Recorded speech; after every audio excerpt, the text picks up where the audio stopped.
राघव चड्ढा समेत 7 सांसदों के पार्टी छोड़ने के ऐलान के बाद आम आदमी पार्टी की मुश्किलें कम होने का नाम नहीं ले रही हैं। एक तरफ पार्टी इस उम्मीद में बैठी थी कि राघव समेत 7 सांसदों के खिलाफ दायर याचिका, जिसमें दल बदल कानून के तहत उनकी सदस्यता रद्द करने की मांग की गई है, उस पर कोई फैसला आएगा। लेकिन उससे पहले ही पूरा सियासी खेल बदल गया। राघव ने जिस रणनीति के साथ कदम उठाया, उसने आम आदमी पार्टी की आखिरी उम्मीद को भी लगभग तोड़ दिया। हालांकि पार्टी के नेता भी दावा कर रहे हैं कि जब उनकी याचिका पर सुनवाई होगी तो फैसला उनके पक्ष में ही आएगा। ऐसे में बड़ा सवाल यही है कि क्या आम आदमी पार्टी का ये आखिरी दांव राघव के प्लान को फेल कर पाएगा या फिर बाजी पूरी तरह बीजेपी के हाथ में जा चुकी है। वहीं दूसरी तरफ राज्यसभा का गणित भी तेजी से बदलता नजर आ रहा है और इसका सीधा फायदा भारतीय जनता पार्टी को मिलता दिख रहा है। कैसे समझेंगे विस्तार से, इसलिए वीडियो को आखिर तक जरूर देखें और साथ ही अपनी राय कमेंट बॉक्स में जरूर बताएं। नमस्कार, स्वागत है आपका। मैं हूं आपके साथ लोकेंद्र त्यागी। 24 अप्रैल 2026 को आम आदमी पार्टी के राज्यसभा सांसद राघव चड्ढा ने पार्टी छोड़ने का ऐलान किया। उनके साथ आपके कुल 10 में से 2/3 यानी 7 राज्यसभा सांसदों ने भी पार्टी से अलग होने का फैसला लिया और बीजेपी में शामिल होने का दावा किया। अब खबर यह है कि राज्यसभा के सभापति ने इन 7 सांसदों के आम आदमी पार्टी से अलग होकर भारतीय जनता पार्टी में शामिल होने के प्रस्ताव को आधिकारिक मंजूरी दे दी। 2/3 सांसदों के समर्थन के चलते ये सभी दल बदल कानून के दायरे से बाहर हो गए। सभापति सीपी राधाकृष्णन की ओर से मिली इस मंजूरी के बाद संसद की आधिकारिक वेबसाइट पर भी बड़ा बदलाव देखने को मिला है। अब राघव चड्ढा, हरभजन सिंह, स्वाति मालीवाल, संदीप पाठक, अशोक कुमार मित्तल, राजेंद्र गुप्ता और विक्रमजीत सिंह साहनी को आधिकारिक तौर पर बीजेपी के सदस्यों के रूप में सूचीबद्ध कर दिया गया है।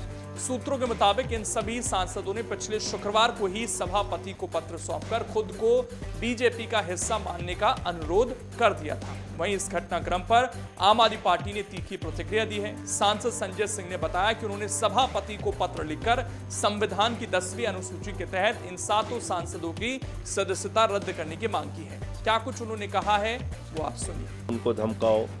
आज जिन अशोक मित्तल जी को ईडी के से छापे मरवाए बीजेपी ने और पूरी की पूरी बीजेपी ने कहा कि वो तो बहुत भ्रष्ट हैं, इसलिए उनके ऊपर ईडी की कार्रवाई होना बहुत ज़रूरी है। आज वो अशोक मित्तल बीजेपी में चले गए, वॉशिंग मशीन में साफ हो गए। ऐसे ही बाकी सांसदों को डराया धमकाया होगा। कुल मिलाकर मामला ये है कि अभी जो चेयरमैन साहब का फैसला है वो एक तरफा है।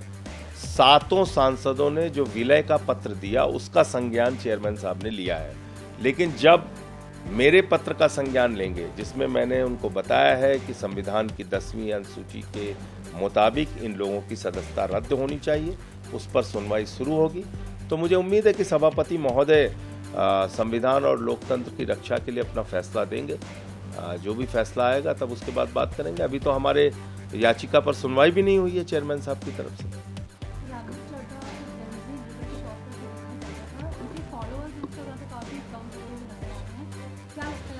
देखिए, लोग अपने आप को ठगा हुआ महसूस कर रहे हैं। लोग अपने आप को ये महसूस कर रहे हैं कि जिस नौजवान नेता की हमने सराहना की, तारीफ की, जिसके पक्ष में हम खड़े हुए, आज उन्होंने बीजेपी का दामन थाम लिया, तो इसलिए उनकी नाराजगी जाहिर है अपनी जगह। वहीं संसदीय कार्य मंत्री किरण रिजिजू जी ने भी इस घटनाक्रम का स्वागत किया। उन्होंने इन 7 सांसदों की सराहना करते हुए कहा कि उनका संसद में आचरण हमेशा अनुशासित और मर्यादित रहा।